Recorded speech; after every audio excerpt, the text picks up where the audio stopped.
नमस्कार, स्वागत है आपका जनतंत्र ऑनलाइन में। पक्ष विपक्ष में एक दूसरे को सुनने का साहस ही नहीं रहा। देश के संसदीय इतिहास में पहला अविश्वास प्रस्ताव 22 अगस्त 1963 को लाया गया था। प्रस्ताव लाने वाले थे प्रजा सोशलिस्ट पार्टी के आचार्य जेपी कृपलानी। आचार्य कृपलानी ने तब कहा था, मैं बड़े दुखी मन से उस सरकार के खिलाफ ये प्रस्ताव ला रहा हूँ जिसमें मेरे 30 साल के साथी और अभिन्न मित्र शामिल हैं, लेकिन मैं अपने कर्तव्यों से बंधा हुआ हूँ और सरकार की गलतियों को ऐसे ही छोड़ा नहीं जा सकता है।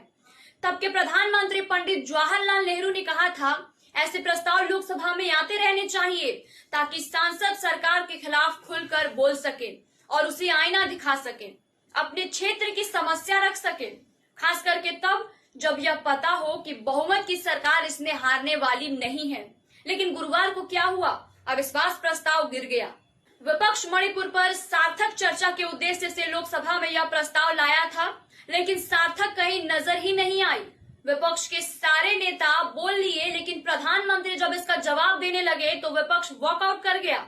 हो सकता है यह विपक्ष की रणनीति हो, लेकिन इसमें सार्थक चर्चा का भाव कहाँ है, रचनात्मक कहाँ है? 3 दिन तक दोनों ही पक्षों ने एक दूसरे के खिलाफ भड़ास निकाली और चलते बने। मणिपुर पर अगर चर्चा हो रही है तो एक दूसरे पर आरोप लगाने के बजाय विपक्ष कुछ सुझाव देता, कुछ समस्या का समाधान सुझाता और सत्ता पक्ष भी अपनी तरफ से कोई निदान बताता या फिर विपक्ष को गंभीरता से सुनाता। हो सकता है दोनों ओर से रचनात्मक दिखती तो मणिपुर जैसी समस्या के हल का भी कोई रास्ता निकलता। लेकिन आजकल राजनीति में रचनात्मक है ही कहाँ? राजनेताओं में धैर्य कहाँ है?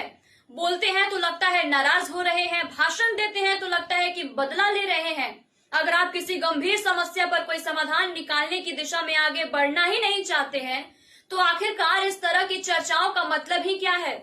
क्या संसद की कार्यवाही पर लाखों रुपए खर्च किए जा रहे हैं? क्यों देश और देश की जनता का कीमती समय बर्बाद किया जा रहा है? यह तो किसी किताब में कहीं लिखा ही नहीं है कि हर समस्या को सरकार ही सुलझाएगी और विपक्ष का काम केवल सरकार पर आरोप लगाना ही है। सरकार अगर गलत दिशा में जा रही हो तो विपक्ष का काम है कि वह उसे सही रास्ते पर लाए, हर गलती पर उसे रोके टोके। लेकिन इसका मतलब यह तो नहीं है कि विपक्ष की कोई सकारात्मक भूमिका है ही नहीं। जितनी जिम्मेदारी सरकार की होती है उतनी ही विपक्ष की भी होती है। लेकिन अब हालात ऐसे हैं कि सत्ता पक्ष और विपक्ष एक दूसरे को सुनना ही नहीं चाहते हैं। एक दूसरे को नीचा दिखाने के सिवाय लगता है कि इनका और कोई उद्देश्य रह ही नहीं गया है। ऐसे ही वीडियोस को देखने के लिए जुड़े रहें जनतंत्र ऑनलाइन के साथ। मिलते हैं अगले वीडियो में, तब तक के लिए धन्यवाद।